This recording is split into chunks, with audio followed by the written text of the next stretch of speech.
Kin, Salut Anthony. comment vas-tu? Bah, écoute, ça va très bien avec plaisir.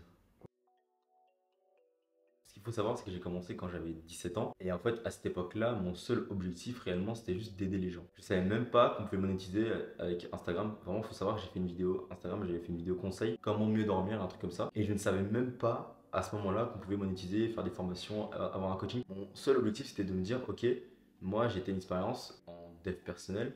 Donc je voulais la transmettre aux gens. Donc au début, c'était vraiment tout ce qui était axé développement personnel, sport, relations sociales, etc. En fait, au fur et à mesure, j'ai vu que moi, ça m'avait changé la vie de commencer à monter un business parce que moi, je le dis toujours, le business, c'est juste un véhicule de ton développement personnel. J'ai rajouté ça comme véhicule et je me suis rendu compte que c'était incroyable.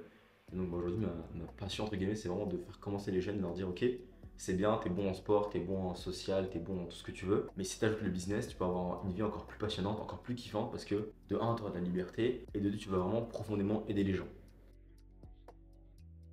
Je pense que c'est vraiment le truc le plus primordial parce que moi j'ai commencé, j'étais assez seul et j'ai d'ailleurs remarqué que tous les entrepreneurs qui se mettaient seuls dans leur coin, qui n'avaient pas de réseau, pas d'amis, pas de sortie en physique, avec des vrais entrepreneurs, bah, leur entreprise faisait pas le long feu en fait. C'était un projet, ils faisaient quelques chiffres par-ci par-là, mais après ils disparaissaient. Et c'est vraiment récemment que j'ai compris l'importance de s'entourer. Avant j'étais tout le temps dans un microcosme où j'étais étudiant, donc avec des étudiants qui n'étaient pas forcément dans ce domaine-là. Et depuis que je traîne qu'avec des entrepreneurs, déjà ma vision elle a complètement changé, mon mindset il a évolué, mes chiffres d'affaires également, parce que je suis dans un microcosme entrepreneurial qui fait que ça me développe.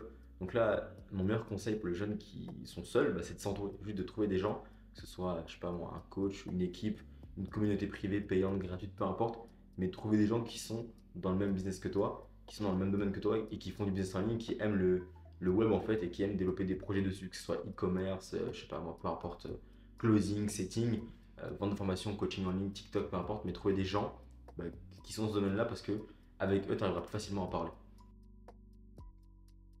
Bah, littéralement, moi je dis que je pense qu'il faut se faire accompagner à gogo. Je suis partisan de bah, dès que tu as une problématique, dès que tu as quelque chose qui va pas, fais-toi accompagner. Moi, par exemple, actuellement, j'ai que ce soit des coachs ou des amis, mais c'est la même chose pour moi, j'ai des mentors dans tous les domaines. J'ai un mentor en psychologie, en relations humaines, j'ai un mentor en séduction, j'ai un mentor en comment devenir plus beau, comment bien s'habiller, comment mieux parler. J'ai un mentor en sport, j'ai plein de mentors en business parce qu'on peut le faire tout seul. On peut être meilleur en séduction, on peut être meilleur en business tout seul, mais le nombre d'années que tu perds, le nombre d'énergie, de temps, de gaspillage que tu fais, pour moi, avoir un mentor, c'est symbolique et c'est super important parce que ces gens-là, quand ils disent quelque chose, c'est pas dans le vent ou c'est pas un truc qu'ils ont appris dans un livre, c'est en général quelque chose qu'ils ont vécu.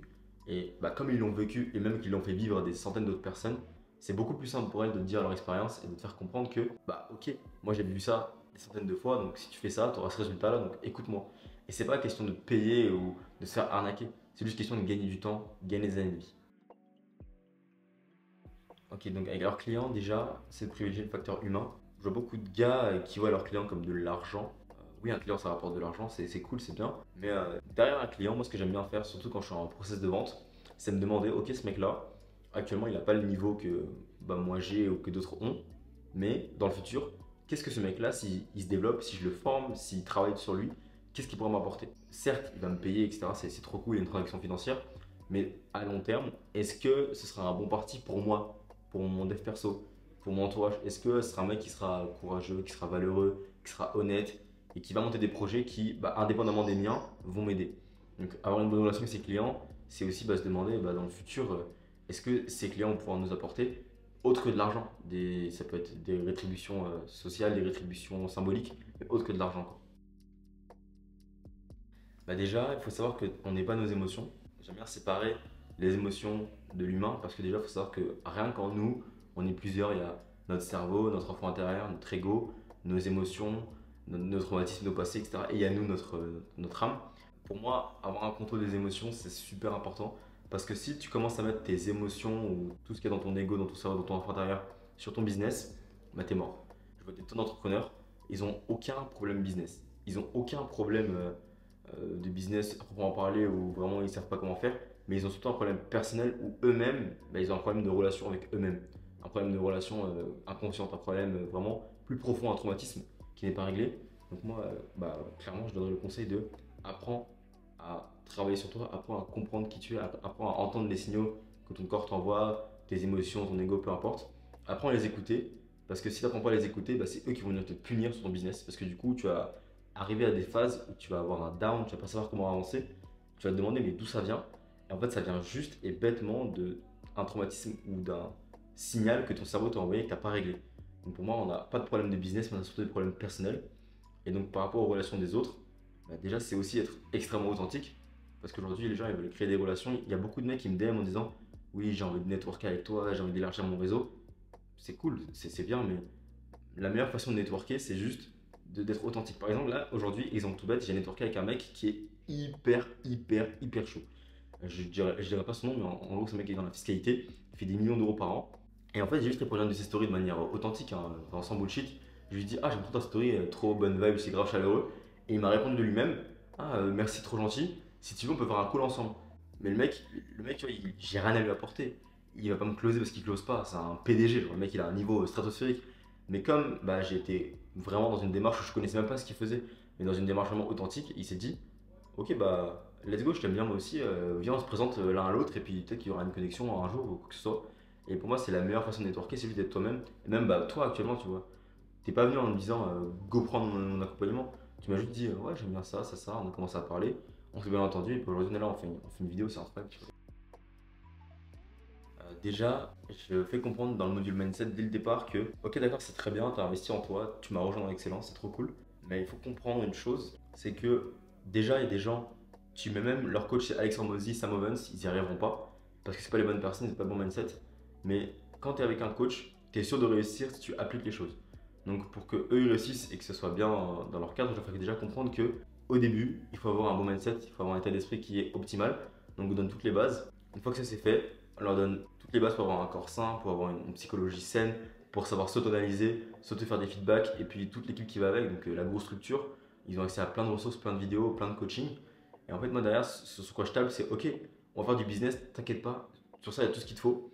Mais avant qu'on commence le business, je veux d'abord que tu sois la personne qui mérite d'avoir des résultats business et une personne qui pourra devenir pérenne sur le long terme. Donc littéralement, on travaille toute la partie mindset, psychologie avancée, mais vraiment extrêmement poussée. Tu ne pourras jamais ça sur YouTube par exemple.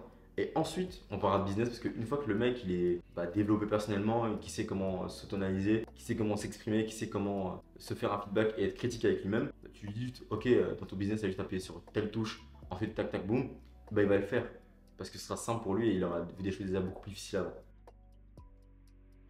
Le plus grand défi, c'est qu'ils ne sont pas authentiques et ils veulent parfois aller trop vite. Ou même des fois, ils osent pas. Parce que là, j'avais un coaché, on a un ami en commun. Sauf que cet ami-là, tu vois, il est assez haut dans le business. Et je lui disais, mais pourquoi tu lui proposes pas une sortie avec toi, sachant que vous habitez dans le même pays, quoi. Enfin, c'est juste à côté. Il m'a dit, bah, j'ose pas. Je lui dis, mais c'est bête. Enfin, tu l'as déjà rencontré en plus. Qu'est-ce qui te coûte de lui envoyer un message et de demander, bah, t'es chaud, on va boire un verre et tu l'invites. Ça te coûte rien du tout. Les jeunes, parfois, ils osent pas oser juste poser des questions et proposer des verres, alors que parfois bah, ça change ta vie. Et il y a d'autres gens au contraire qui sont trop dans le pushy mode, où ils vont tout le temps chercher à créer des relations, chercher à forcer la relation. Et donc le meilleur conseil que je peux donner, c'est pas de venir prendre aux gens, mais de surtout venir dans une optique où tu vas donner aux gens. Par exemple, le mec que je parlais tout à l'heure, qui était hyper haut dans le business, je suis pas venu lui demander un conseil, je suis venu lui apporter de l'amour. Je lui ai dit, j'aime trop ce que tu fais, continue, c'est grave chaleureux. Et lui en retour, bah, il m'apporte quelque chose, il me dit, bah, viens, on fait un appel. Et moi, je sais que dans l'échange, et je pense même mieux sans doute que bah, il va m'apporter beaucoup plus. Mais comme je lui ai apporté de l'amour et de la valeur, j'ai valorisé ce qu'il fait. Bah, lui, il va valoriser aussi ce que je suis en me donnant de la valeur comme lui peut le faire. Je me souviens des gens qui me disent oui, mais si je fais cette stratégie marketing là où je montre mon lifestyle, les gens vont plus kiffer, etc. Alors en fait, il faut savoir qu'il n'y a pas de meilleure stratégie. Il y a juste deux approches différentes. Il y a ceux qui vont être purement authentiques, building public, regardez d'où je pars, regardez d'où je commence. Et il y a ceux qui vont être purement lifestyle. Regardez, moi je suis là, j'ai des voitures, j'ai des meufs, j'ai des appartements, ce que tu veux. Et en fait, moi je critique aucune des deux approches parce que les deux fonctionnent très bien. Ça a été prouvé. Mais moi je suis plus dans un mix des deux.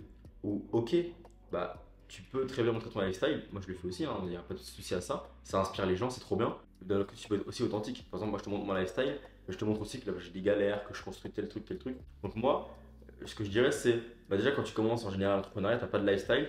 Donc ne va pas mentir aux gens, ne va pas bullshit. Et quand tu vas commencer à monter dans les échelons, à commencer à gravir les échelles, avoir un meilleur lifestyle, sortir, vivre, bah là oui, dans ce cas-là, tu peux commencer à montrer quelques vidéos de toi qui est au restaurant, quelques photos de toi dans un pays X ou Y, tout en gardant ce côté authentique où tu dis, ok, certes, bah, j'avance, mais t'es pas Elon Musk, t'es pas Jeff Bezos, donc tu as encore des trucs à apprendre. Et si t'es pas encore là où tu veux être actuellement, c'est que tu mérites peut-être de fermer ton clapet et d'être authentique et respectueux, humble.